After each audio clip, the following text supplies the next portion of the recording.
De verdachten binnen Justermeer Trappière doet ze inbrutsen in een wenning onder Van Tijnkruid op het Jereveen.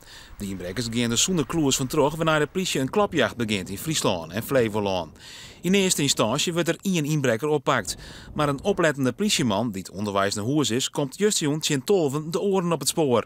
Hij reed er langs, zag een man en een vrouw in natte kleding lopen. Nou ja, dat is natuurlijk al heel bijzonder daar. En het vermoeden was ook dat dat de verdachten een nat pak zouden hebben omdat ze door de weilanden gelopen hadden.